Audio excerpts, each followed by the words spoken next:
Blood, sweat, and 30 years of unyielding loyalty meant absolutely nothing when the frosted glass doors of the boardroom locked behind him.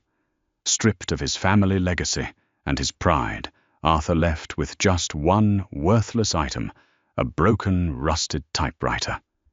He had no idea it held a secret worth millions. Betrayal has a distinct metallic taste, and Arthur Pendleton tasted it vividly as he stared across the polished mahogany of the executive conference table. For 3 decades, Arthur had been the operational backbone of Pendleton Global Freight, a massive logistics empire founded by his late grandfather, Bartholomew Pendleton.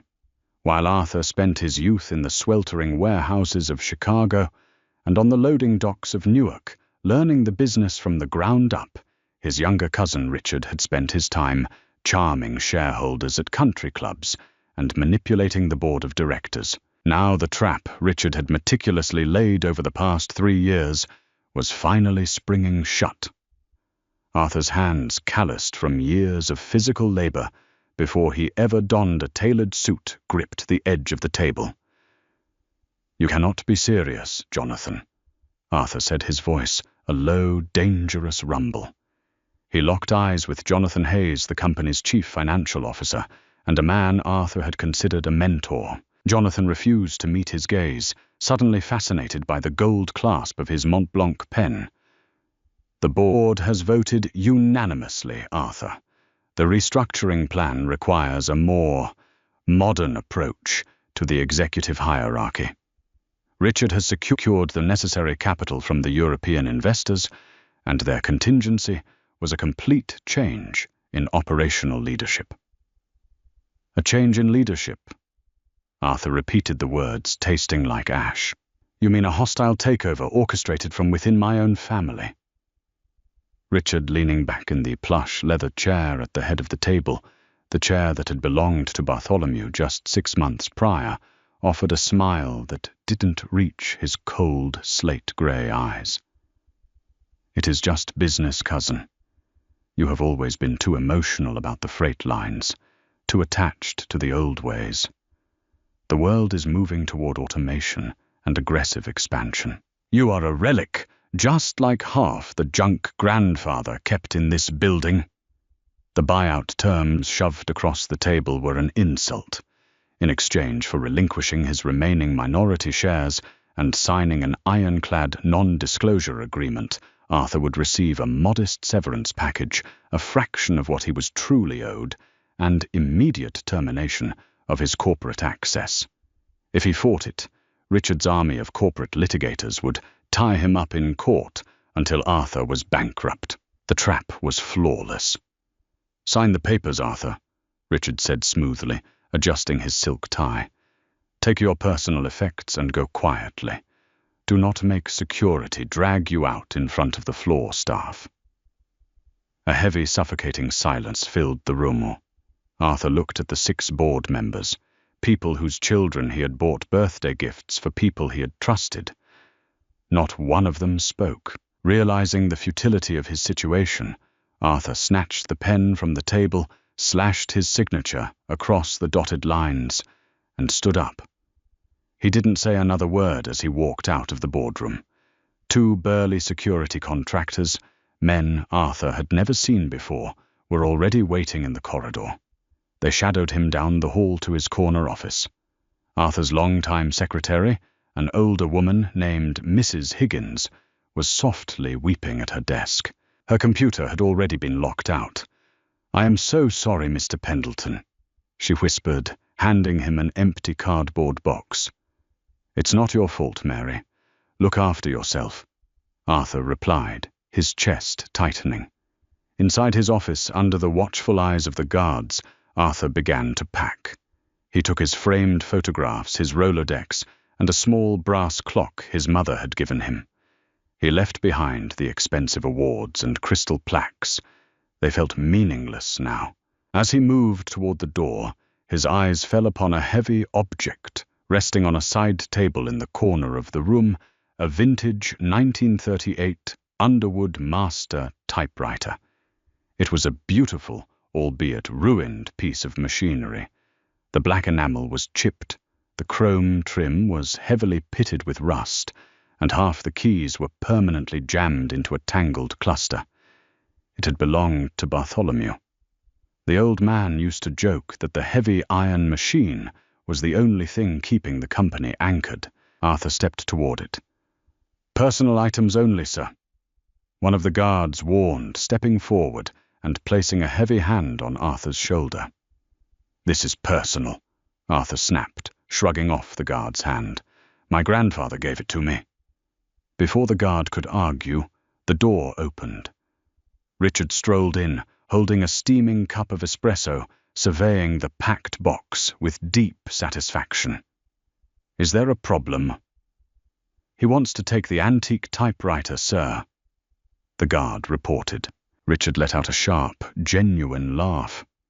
"That piece of junk, it doesn't even work. Grandfather refused to throw it in the dumpster where it belonged. Let him have it. It's fitting, really. Arthur and a broken, obsolete machine walking out the door together."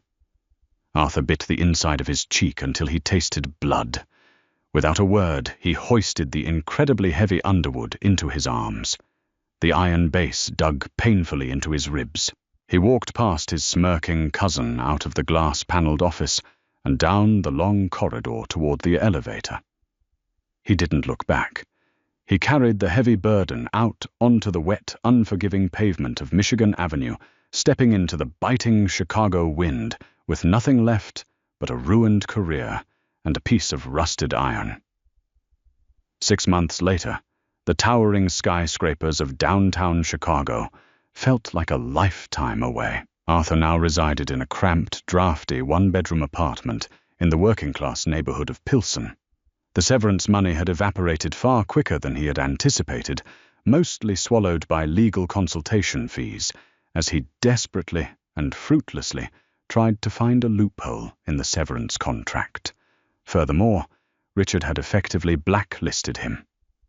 Every time Arthur interviewed for an executive logistics position at rival firms, the offers mysteriously vanished at the last minute. Richard's vindictive reach was absolute.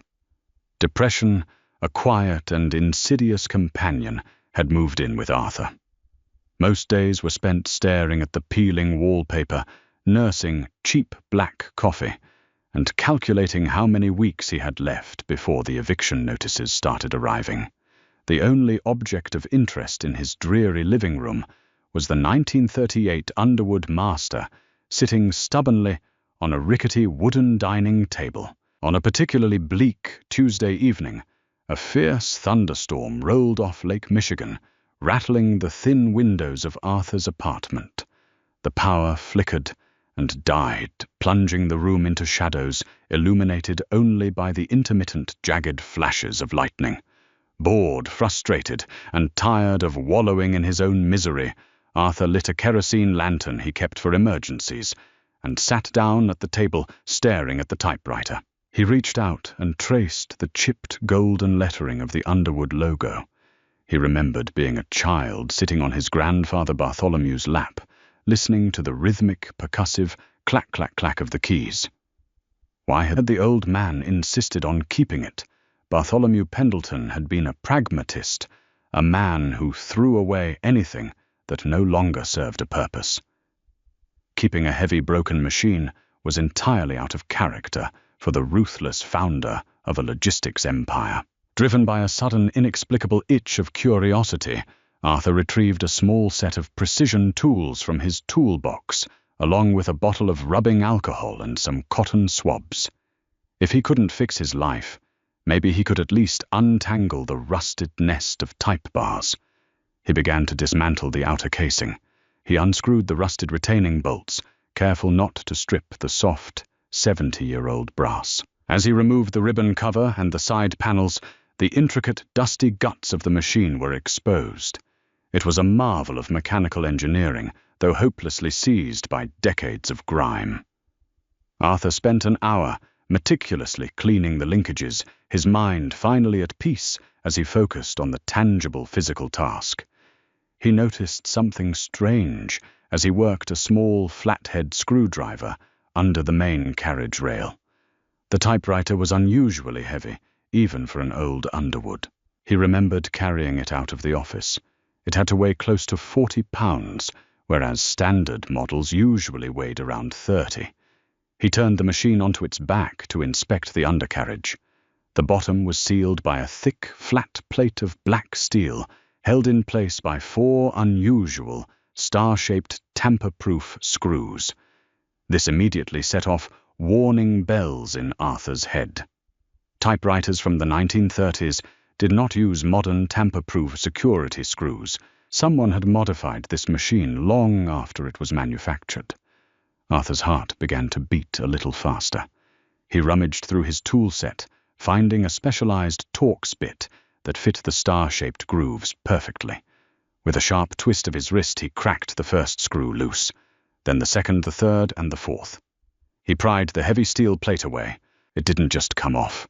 It clicked, revealing that it was a false bottom, a meticulously engineered hidden compartment built directly into the cast-iron frame of the machine. Arthur gasped, holding the lantern closer. The hidden cavity was lined with velvet to prevent whatever was inside from rattling. Resting snugly in the dark recess was an oilcloth-wrapped parcel, securely bound with a thick rubber band that had dried and cracked with age. With trembling hands, Arthur reached in and pulled the package out. It was heavy, about the size of a thick paperback book. He snapped the brittle rubber band, carefully unfolding the protective oilcloth. Inside rested 3 items. The first was a small brass key with a serial number stamped into the bow. The second was a thick, leather-bound ledger. The third was a sealed cream-colored envelope bearing Arthur's name, written in the unmistakable sharp cursive handwriting of his grandfather, Bartholomew Pendleton. Arthur wiped his dusty hands on his jeans and carefully broke the wax seal onto the envelope. He pulled out a single sheet of heavy stationery and began to read by the flickering amber light of the lantern.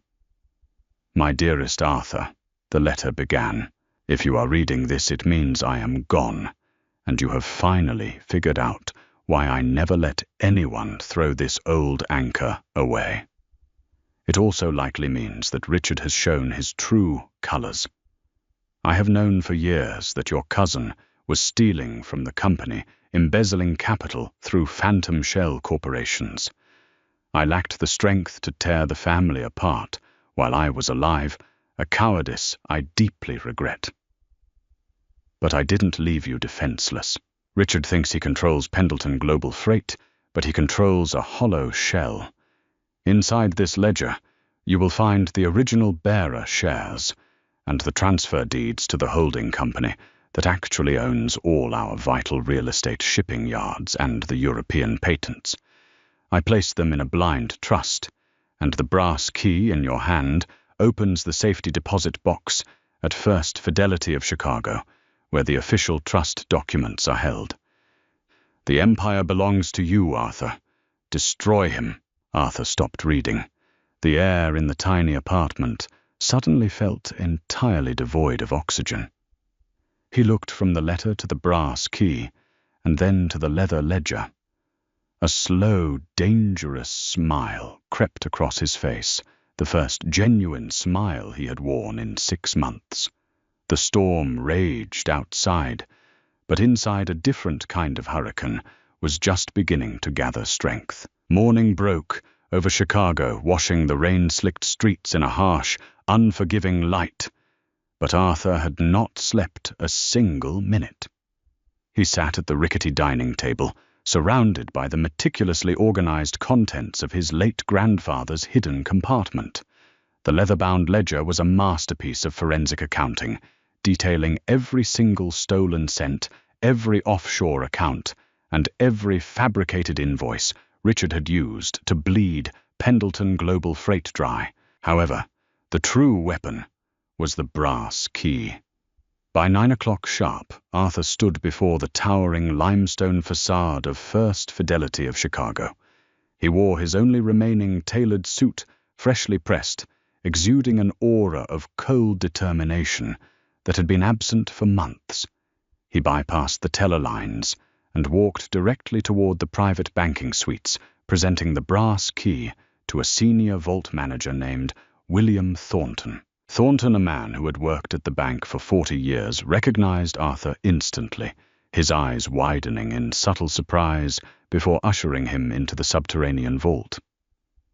"Your grandfather was a very cautious man, Mr. Pendleton," Thornton murmured, unlocking the heavy steel grate that protected a wall of reinforced steel boxes. "He paid for a century-long lease on this particular box, under the strictest anonymity clauses. Only the physical key and your verified fingerprint could ever open it." Arthur pressed his thumb to the biometric scanner, a modern addition Bartholomew must have installed shortly before his death. A green light flared, and Thornton turned the master key alongside Arthur's brass key. The long metal drawer slid out with a heavy metallic scrape. Inside rested a single thick manila envelope, sealed with red wax. Arthur took it to a private viewing room, his hands remarkably steady. When he broke the seal and spilled the documents onto the glass table, the sheer brilliance of Bartholomew Pendleton's contingency plan was laid bare. Richard thought he had executed a flawless corporate takeover of Pendleton Global Freight. But Bartholomew had secretly restructured the entire corporate hierarchy 5 years prior. Pendleton Global Freight was actually just an operating shell. The physical assets, the sprawling shipping yards in Newark, the massive distribution centers in Chicago, the lucrative European logistics patents, and the entire fleet of cargo vessels were owned by a completely separate entity named Apex Holdings.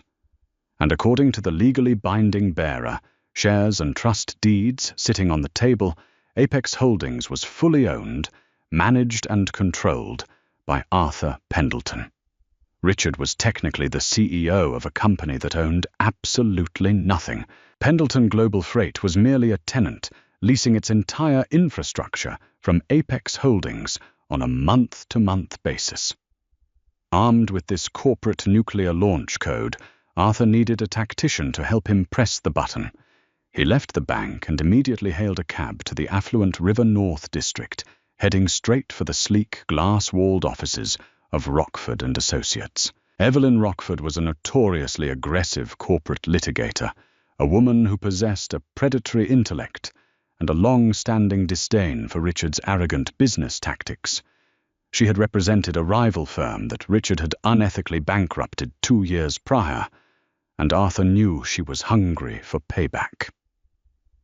Evelyn sat behind a minimalist marble desk, her sharp green eyes scanning the ledger and the trust documents.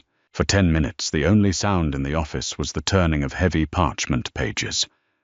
Finally, she looked up, a predatory smile slowly curving her lips. "Arthur," Evelyn said softly, tapping a manicured fingernail against the leather ledger.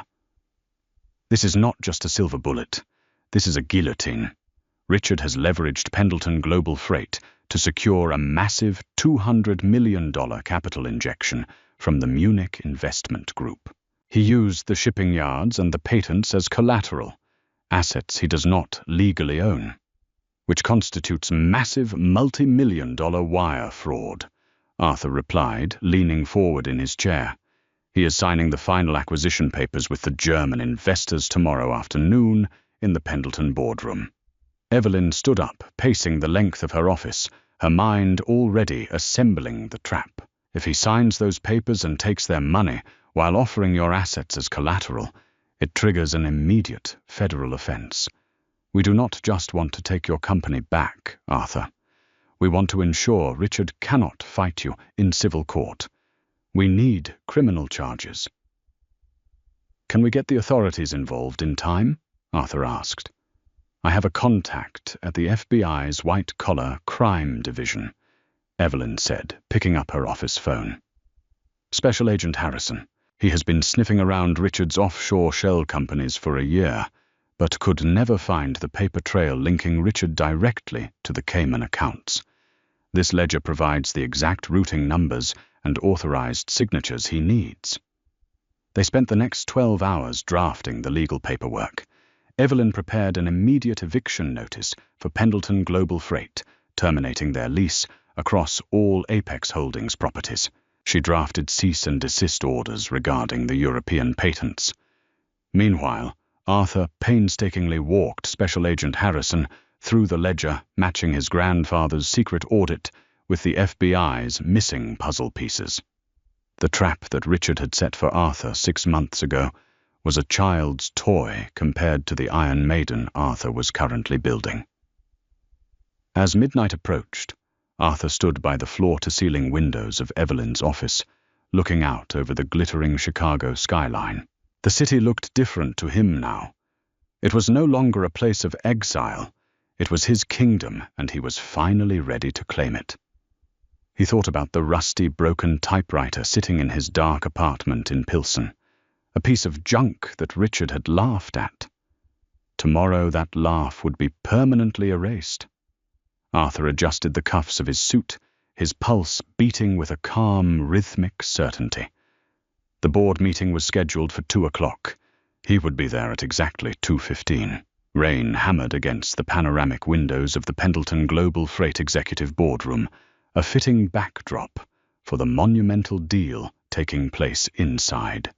Richard sat at the head of the mahogany table, radiating smug confidence in a bespoke Italian suit.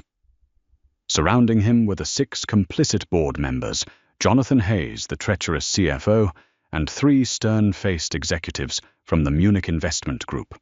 "Gentlemen," Richard said smoothly, sliding a thick stack of finalized contracts across the polished wood toward Klaus Becker, the lead German investor.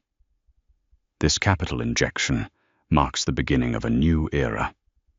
With your backing, we will fully automate the Newark hubs and expand our fleet by 30%. The assets we have put up as collateral more than guarantee your return on investment." Klaus Becker nodded, uncapping a gold fountain pen. "Your infrastructure is highly impressive, Mr. Pendleton. We are pleased to finalize this partnership." Becker lowered the pen to the paper. Suddenly, the heavy frosted glass doors of the boardroom swung open with such violent force that they slammed against the wall stops. The entire room jumped. Richard leaped to his feet, his face flushing crimson with sudden rage as he saw who was standing in the doorway. Arthur strode into the room, flanked by Evelyn Rockford and 2 men in dark suits, wearing federal badges on their belts. Arthur did not look like the defeated broken man they had ousted 6 months ago. He looked like a titan. "Arthur, what is the meaning of this?" Richard barked, gesturing wildly to the security guard hovering nervously in the hallway. "Get him out of here. He has no authorization to be on this floor." "Actually, Richard, I have authorization to be exactly wherever I please," Arthur said, his voice echoing off the glass walls. He walked straight to the table, ignoring his cousin, and looked down at the German investors. "Mr. Becker, I highly recommend you put that pen down. If you sign that document, you will be deeply implicated in a $200 million fraud scheme." Becker froze, his eyes darting between Richard and Arthur. What is this man talking about? Jonathan Hayes stood up, trembling slightly. "Arthur, please. You are embarrassing yourself. Security is on the way." Evelyn stepped forward, dropping a thick stack of legal binders onto the center of the table with a deafening thud. "My name is Evelyn Rockford, legal counsel for Apex Holdings. Mr. Arthur Pendleton is the sole owner and CEO of Apex Holdings. As of this exact moment, Pendleton Global Freight is officially evicted from all properties, shipping yards, and distribution centers currently owned by Apex Holdings. Your month-to-month lease is hereby terminated." Dead silence fell over the boardroom. Richard's smug expression faltered, replaced by a mask of pale confusion. "Apex Holdings? What nonsense is this? Pendleton Global Freight owns those yards." "No, Richard, you don't," Arthur said softly, relishing the utter devastation blooming in his cousin's eyes. "Grandfather knew you were stealing. He knew about the phantom shell companies in the Cayman Islands. He knew about the fabricated invoices you and Jonathan were pushing through accounting. Arthur tossed the leather-bound ledger onto the table. It landed right in front of Jonathan Hayes, who visibly flinched as if the book were radioactive. He transferred all the hard assets to a blind trust 5 years ago. Arthur continued, his voice cold and unforgiving. You have been operating a shell company, and now you have just attempted to leverage assets you do not own to secure foreign capital. Special Agent Harrison stepped forward, pulling a pair of steel handcuffs from his belt. Richard Pendleton, you are under arrest for federal wire fraud embezzlement and attempting to defraud a foreign investment entity. Jonathan Hayes, you are also being detained as an accessory. Panic erupted. Jonathan collapsed into his chair, burying his face in his hands, openly sobbing as the realization of his ruined life crashed down upon him. The board members began shouting over one another, desperately trying to distance themselves from Richard. The Munich investors rapidly shoved their contracts back into their briefcases, thoroughly appalled. Richard backed away from the table, his eyes wide and wild. This is a lie. It's a forgery. Grandfather would never do this. I am the CEO. You are nothing, Arthur said, stepping right into Richard's personal space. You thought you could strip me of my legacy and throw me out onto the street. You thought Grandfather's old typewriter was just a piece of rusted junk. But that broken machine held the one thing you never had. Richard. Loyalty. The federal agents flanked Richard forcefully, turning him around and snapping the handcuffs over his wrists. The metallic click echoed sharply in the room, cutting through the chaotic shouting of the board members. Richard's bravado shattered completely. As the agents frog-marched him toward the door, he looked back at Arthur. His face contorted in a mixture of hatred and absolute defeat. Arthur watched them drag his cousin down the corridor, the exact same corridor Arthur had been escorted down 6 months prior. The poetic justice was a tangible weight in the room. He turned back to the remaining board members who were sitting in stunned, terrified silence. Clear out your desks, Arthur commanded, his tone leaving absolutely no room for negotiation. Every single one of you who voted for my termination is fired. Evelyn will handle your severance packages, which will be significantly smaller than the one you offered me. 1 week later, the storm had finally passed. Arthur stood behind the massive oak desk in the corner executive office, gazing out at the bustling city below. Pendleton Global Freight was undergoing a massive restructuring this time, under the firm, honest grip of its rightful owner. The treacherous board had been replaced, and Richard was sitting in a federal holding cell, awaiting trial, facing decades in prison. Arthur smiled, turning away from the window, resting in the center of his modern, spotless desk, serving as a permanent anchor to reality and a reminder of his grandfather's genius, was the heavy, rusted, beautifully broken 1938 Underwood Master Typewriter. What an incredibly satisfying conclusion to a true tale of corporate betrayal and ultimate revenge. Arthur proved that sometimes the most valuable treasures are hidden in the places people overlook the most. Did you see that massive twist coming? If you loved watching Arthur dismantle his arrogant cousin's empire, piece by piece, hit that like button right now. Share this story with anyone who loves a brilliant comeback, and make sure to subscribe to our channel for more amazing real-life dramas.